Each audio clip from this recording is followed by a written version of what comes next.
Welcome to Mentoring in Real Life, where we talk about what it takes to find and be a great mentor. I'm Angela, and together with my co-host Bill, we know the power of mentoring and what it can do in your life on both sides of the table. If you're interested in learning tips, tricks, and hearing stories about mentoring, you're in the right place. Come join us. Hey, Bill. Hey, Angela. Good to see you. Let's talk about mentoring. Today, we're exploring what mentoring means to each of us, why it's important to have mentors and to be a mentor, and whether or not Bill and I still have mentors today. Bill, you ready to dive in? Let's get started. All right. So, hey, first question, what is your earliest memory of having a mentor? Well, I did a lot of thinking about this, and I actually would have to say I was fortunate enough to have two good mentors early in life, mom and dad. There was unquestionable mentoring going on in addition to all the obedience training that they gave us as kids. There was a whole lot of mentoring about what's important in life. I mean, it turns out they both were World War II veterans, mom and dad. Dad was in the Navy, mom was a Marine. And so they had very, very strong ideas about the importance of service and service to the country and serving something greater than yourself. And that helping to put meaning in your life. And so those were terrific mentoring moments that were captured often in stories around the dinner table, where they would describe their experiences in earlier life, everything from where they went to school and what careers they chose to how they treated people in those careers. And so that has stuck with me forever. And if I remember right, your mom was a Marine, always a Marine, right? Once a Marine, always a Marine. That's right. And she actually worked as well outside the home. She did. So she was, believe it or not, even though she was a Marine, one of the first women Marines, she did that during the war and then got out and raised a family. But in the midst of raising a family, she also ran a summer camp for girls for 25 years. So in addition to raising 4 kids and keeping dinner on the table and all the things that a traditional old school mom used to do, she ran the camp in the summer and did all of the advertising and finding new campers all through the winter. And so she was a pretty amazing lady for being able to juggle a ton of responsibilities and with such grace. Again, some great mentoring in the way that she handled 1,000 things going on in her life all the time. And your dad, of course, also worked outside the home, from what I remember. Well, he worked outside the home, and then at some point he decided he wanted to become an inventor, and so he worked inside the home, which had its own challenges of dad always being home. You couldn't get away with much. That getting away with stuff was not a really good plan in our house because you, first off, didn't get away with it, and second, you thought you were getting away with it and then paid lots of dues later. But that's a whole different podcast. Yeah.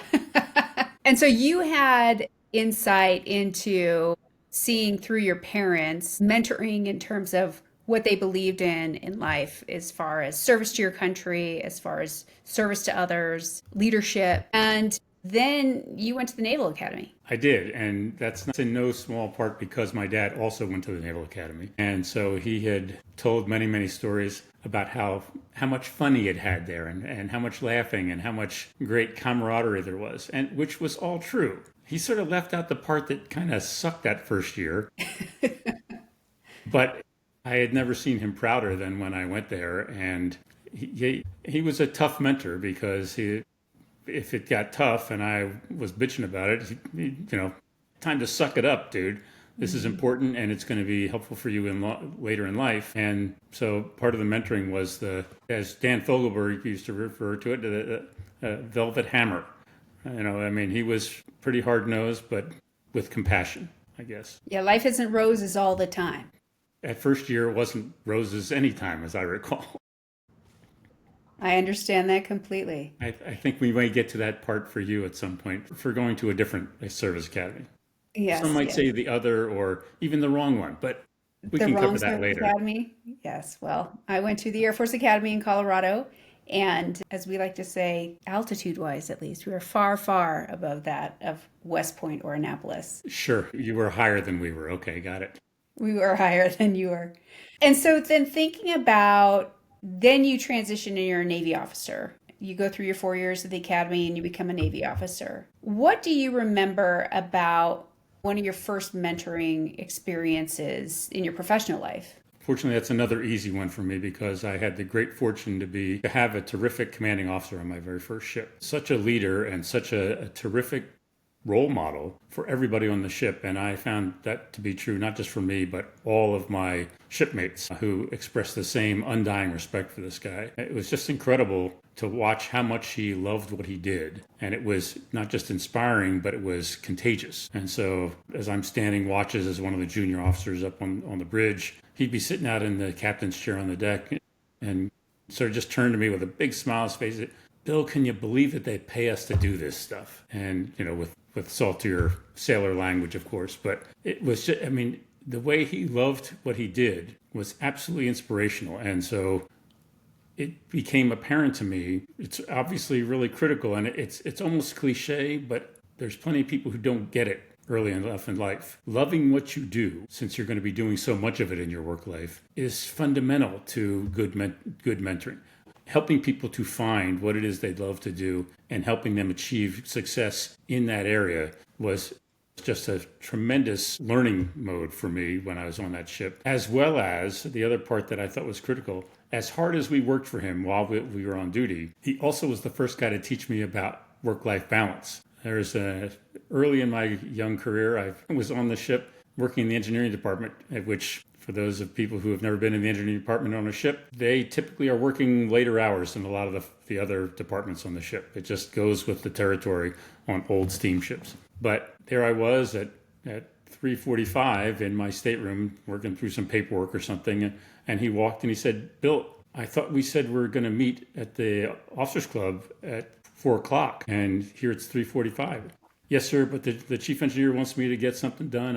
And he said, "I'm sorry, what part of I'm the captain and I told you we're going to the club at 4 o'clock did you not understand?" And so with a big broad smile on his face, I said, "Yes, sir, I'm closing up now." It really stuck with me, that single instance, but it was not just that one time. It was always. We work hard and then we go play hard together and we built relationships at work that were fortified by our personal relationships that we continued to establish after working hours and built camaraderie like few other places that I've ever been. Yeah. Yeah, that work-life balance piece of it is key. I actually remember one of my first mentors when I was a young officer as well, and he did so much good for me. He made sure that I sat at the table with the executive team in the program. I was in a program office where we were building a surveillance aircraft, and he wanted me to push myself, and he put me in roles that mostly people who were 3 levels more senior to me took on. He gave me tasks that were far beyond what I thought I was capable of, and he did that because he saw in me something that he wanted to nurture and grow as a leader. It's interesting though, when you talk about work-life balance, one of the keys that I learned about him though is what not to be necessarily, in that as much as I adored him and his work, I also recognized he often was the first one there and the last one to leave. And he lived an hour and a half away, and he had a family that included young kids. And I recognized early that he wasn't necessarily taking care of himself and his health, and he wasn't necessarily connected to his family. Those were 2 values that I knew that were important to me. And so while I learned from him the art of sitting around the executive table and how to speak and learning about strategy, and I learned so much about strategic thinking and about what's important in terms of senior leadership, what they care about, how they communicate. I also learned necessarily what I don't want to be. And so the lesson was that I didn't need to be a carbon copy of any person, that I needed to find who I was going to be as a leader and grow into that and kind of learn along the way about what I liked and what frankly I didn't like as well. Yeah, I would totally agree that there's a lot to be said for picking and choosing what works for you. And so in any mentoring relationship, it doesn't mean you do everything exactly the way your mentor does it, as you obviously picked up. And I think that's an important piece in discussing this and in discussing it with anybody who wants to be a good mentor. First off, there's no reason to be offended if people don't take everything that you put down. And as a mentee, you don't have to feel obligated to do so, to take everything that the mentor says. It's it's certainly up to you. You're the only one who can set your own priorities in your life. And to build on what you were talking about, throughout a professional career, I would suggest that those priorities shift. If you're young and single, you don't have kids at home, and you think, I can put it all in. I love being at work, and I can put everything into that, and there's nobody waiting at home for me. Great, that's a great thing, and go get them. And as life continues, and you find that, oh, now I'm married, and now I have little ones around, maybe my priorities are going to shift a little bit. And that's totally fine. And it's an important part to recognize in these relationships, both for the mentor and mentee, to recognize different people at different stages of their professional career and their personal lives are going to manage the priorities in different ways that have to work for them and their families. Absolutely. So I think your points are very well taken. Yeah, and it's not to say that there aren't going to be times, as both you and I know, where there's going to be longer days, there's an ebb and flow. I've heard something about that. And it doesn't have to be consistently that way, I think is what I learned early on from that experience. Well, in fact, one of my more recent, but it's still a while back, more recent mentors was in fact the head of the same organization that I eventually became the head of. And she had talked at length in some of her mentoring discussions about the fact that those priorities evolve through your career. And so when they're tiny little kids, as a parent, you're going to spend more time at home because you need to. And it's important to the kids, and it's probably important to you as well. And then as they grow up and they go off to college and so forth, okay, now your priorities might shift again, and you might be back at work, and it's just fine because there's nobody absolutely depending on you. It may be even before they go to college. If they're in school all day and then practice for some sports or whatever in the afternoon, you have that time back again to spend at work. And again, I think the key in it, if you're having a conversation between mentor and mentee, is to go over what your priorities are and make sure everybody can live with whatever recommendations are being made. That it's just critical for both sides to understand that those priorities evolve over the time of their relationship. That's right. And so you and I have had a mentoring relationship for how long, Bill? How long has it been? A very long time. I can't count that high. More than our fingers and toes, probably. Yes.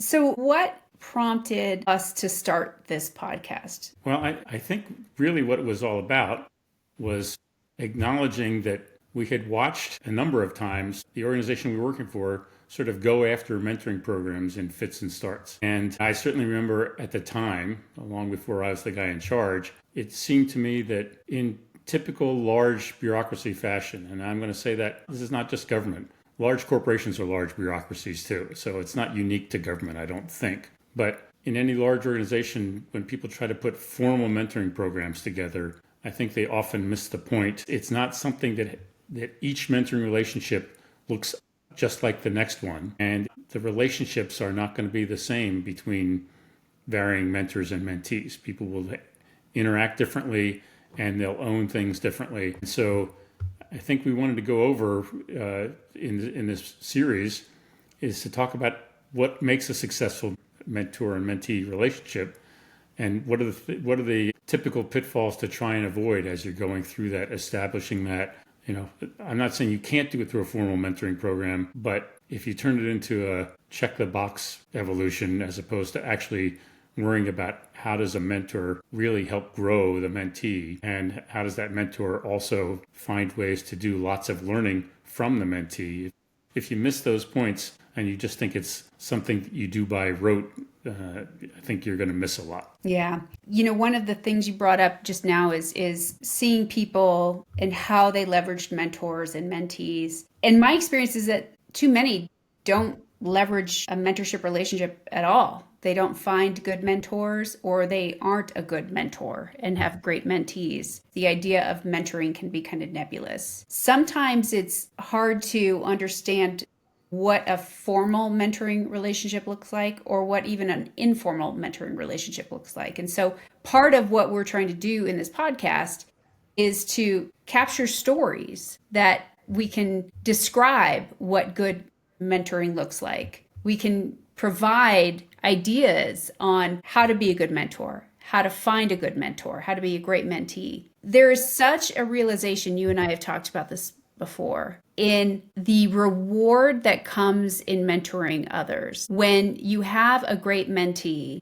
and you have mentored them and they do more amazing things for a company, for an organization, the amount of satisfaction that comes at seeing that happen, at the realization that while we deserve no credit or want no credit, that we may have had a part in it, in helping a person mature in their own technical skills, professional skills, leadership, and we help them and advocate for them in doing bigger and better things across the organization. And so just wanting to have the concept of mentoring become a clearer and better understood concept and provide people with experiences that either you and I have had, or collecting stories from people that we know on mentoring, or interviewing people and having guests on to the podcast. All of that is with the intent of recognizing mentoring is really, really important. It's been incredibly beneficial to me. It's been incredibly beneficial, I know, to you as well. And we want to capture that. And we want the lessons that you and I have learned and that we'll gather from other people to be available to whomever wants to hear them. I want to build on something else that you said, because I'm going to emphasize one more time what great fulfillment comes from seeing one of your mentees succeed. Some of the most rewarding moments in my professional career came from watching people that I was mentoring totally succeed and grow way beyond what they thought they could do. And I'm not saying that because I'm so insightful. It's what they had told me in the early mentoring conversations, said, oh, I could never do this, or I could never be that. And as we worked through the issues and worked through what was holding them back, it was phenomenally rewarding. And I just mean internally. It was a gift to be able to be a mentor for somebody and watch them succeed, having to take absolutely no credit for it, but being thrilled with watching success for those people. And so there's any number of people, I'm looking at one of them, but others too, who had, I would say, serious success in their careers. And watching that happen, if you're a senior person watching this podcast, don't miss out on this opportunity, because this is a fulfillment that has nothing to do with money, certainly not money for you. It might mean more money for your mentee at some point in their life. But the fulfillment and reward that you get from watching others succeed is extraordinary. Absolutely. Forbes actually had a study that showed 75% of executives say mentoring has been important to their career. And so when we think about why mentoring is important, what do you see as the biggest reasons? It's important for any company, for any organization, to support the growth of the people who are coming into the organization. And if you're one of the more experienced people at the organization, you are the person who has sort of the insights for how things have worked, what success looks like, and how you achieved it. And so you can be that source of knowledge for people who are new to the organization in a way that few other people can. And so as they come into an organization, they're trying to figure out what they're going to do, you get to help them set some goals. And you get to hold them accountable for achieving some of those goals. Is my supervisor a mentor? They could be, but that's not the relationship that we're really talking about here. It's about being able to be a third party, not an immediate supervisor or a direct report, where you can have sort of an interested and a caring concern for their success, but you're not the one grading it. You're not the one who's giving orders day to day. And so you get to offer encouragement in a different way. Encouragement isn't, hey, do your job. It's, let's talk about what's important to you and how this can benefit you. And then I actually am disappointed I didn't lead with this, is the mentor has got to be able to be a great, great listener. They have to be able to sit there in silence and listen without judgment, listen to understand. And so there'll be lots more in this in other podcasts, but that listening piece to hear what it is that your mentees are all about and what interests them becomes phenomenally important to that relationship. So for me, those are really important pieces. And the learning to listen is actually, it turns out, very important, not just for mentoring relationships, but for personal relationships. And so that turns out to be a very effective way to communicate, is to start by listening. And so I think those are all really important reasons to get started as a mentor, because it benefits the mentees, obviously. It actually benefits the mentor, in that personal growth that comes with that.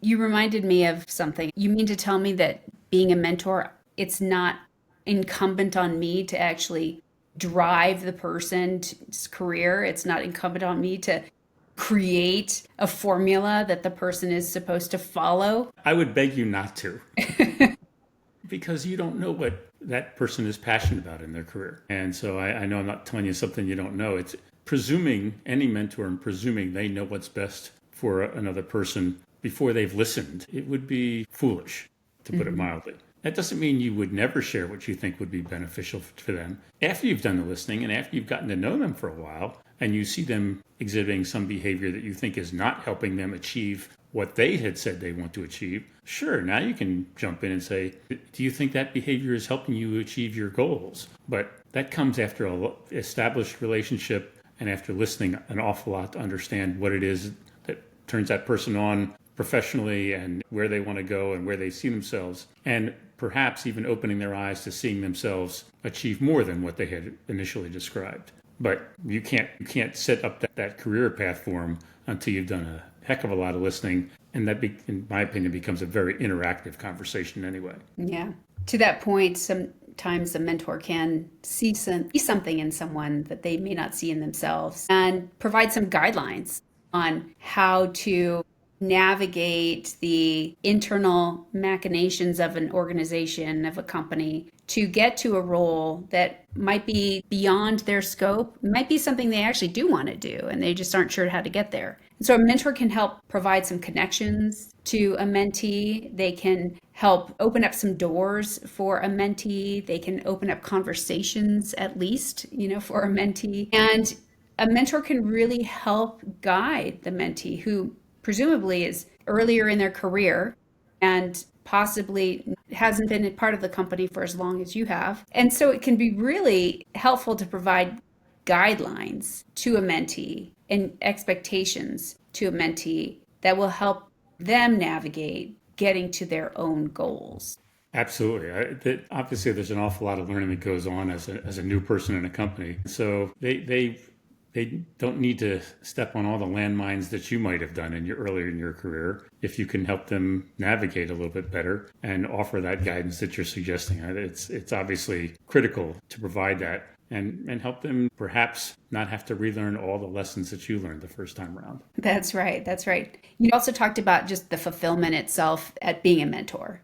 Mentor can also learn new perspectives because they're speaking to somebody who's, again, presumably newer in the organization or newer in their career, and they may not recognize what obstacles that person has ahead of them and what the resources the company may or may not have available to somebody earlier on in their career. And so learning all of that, you might be in a role that you can help influence and change and provide more opportunities for growing your talent within your organization. Ultimately, that strengthens your company. It strengthens your organization. When you can help grow new leaders, it actually not only helps with talent development, but research also shows that it improves retention to both be a mentor and have a mentor in a company as well. Absolutely true. And you reemphasized the importance of listening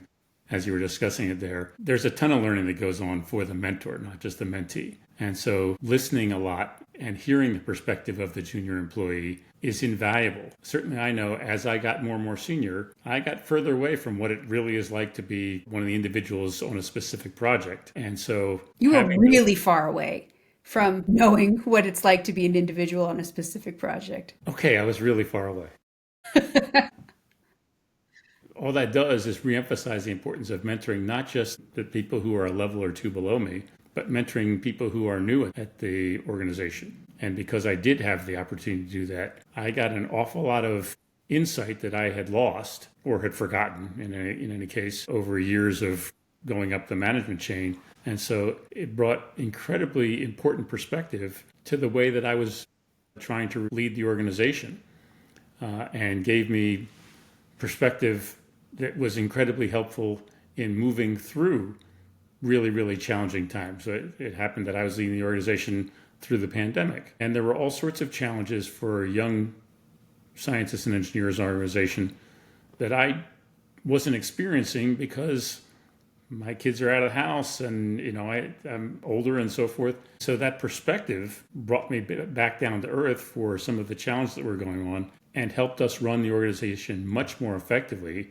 And in fact, having so many of those younger people lead efforts to address the challenges that came with that event, so that now we're growing them as leaders because they're helping to lead how that organization is responding to the challenges. And so the experience of me mentoring those folks is actually what made me become much more aware of what was going on in the company across a much broader swath, and in the long run helped our company navigate some very, very challenging times. And so I will forever be grateful for all the learning that went on because I was mentoring, the learning I was doing, coming in from the different perspectives of the mentees. Absolutely invaluable for the welfare of the company.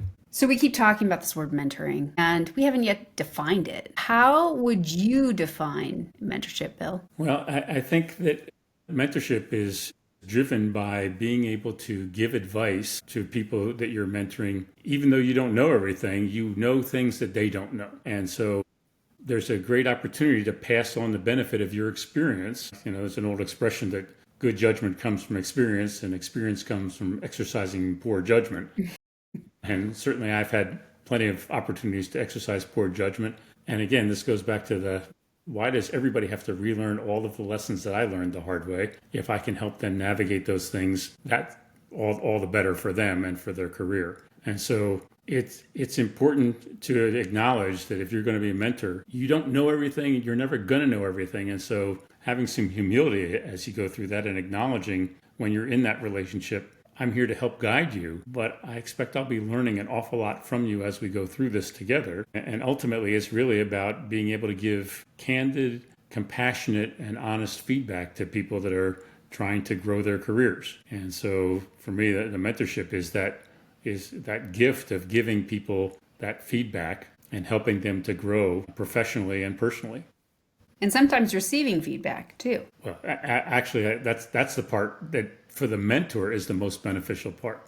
If you're willing to listen, if you're actually listening to what's going on, you get to learn a whole bunch about the things that you're getting right and the things that you're out to lunch on. If you build the mentoring relationship well enough, there's two-way feedback, and being able to take that feedback, not only to give it but to take it, that's a gift from your mentee. Absolutely. So we have both retired from our primary careers and we're at a different stage in our lives. Do you still have mentors today? Absolutely. It's crazy not to, because I needed mentoring as I was coming into retirement so what does retirement look like? It is not fantasy land where every day is sweetness and light just naturally because you don't have work to do. There's an important piece to finding meaning in retirement as well. And fortunately, I've had several good mentors who retired ahead of me who have provided guidance and insight and listening. And so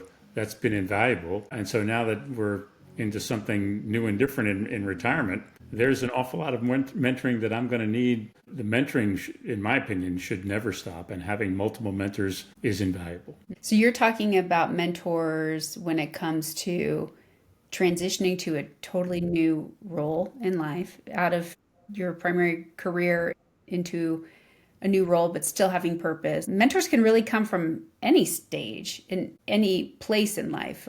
I like to consider having a board of directors or board of mentors in my own life. So I might have a mentor that's related to work. I might have a mentor, and actually more than one. I do have more than one that's related to what's next. What am I wanting to be intentionally focused on in this next stage of my life? I also have a mentor that helps me with some health goals that I have. I have a mentor when it comes to other hobbies that I want to try. I'd love to get a mentor in learning how to garden because these thumbs are not green. And I'd love to learn that from somebody and just get advice and get feedback from somebody in the true art of mentoring on how to grow beautiful plants, how to grow vegetables and that kind of thing. So mentors can really come from a swath of life. And like you said, it's crazy not to have them. It's fundamental, and you're capturing this as we're wrapping up the first podcast. It seems like it's important to recognize that you can have a mentor for anything that you want to get done in your life. You can have mentors for family. You can have mentors for marriage. You can have mentors for work, for hobbies, for anything. And so the importance of that should not be overlooked. And it's foolishness not to be looking for those people in your life who can offer that kind of assistance, that kind of feedback, and that kind of growth for you. Absolutely. And so we've covered a little bit already about mentoring, and mentoring is really a very robust topic with lots to discuss regarding benefits, challenges, stories of success, stories of failure, life lessons to share that maybe others won't have to relearn. We can't wait to keep this conversation going. We'd love to hear from you, our listeners, about what questions you have, what topics you'd like to see us discuss. Feel free to leave us a comment or reach out to us individually on LinkedIn, and we'll talk to you next time.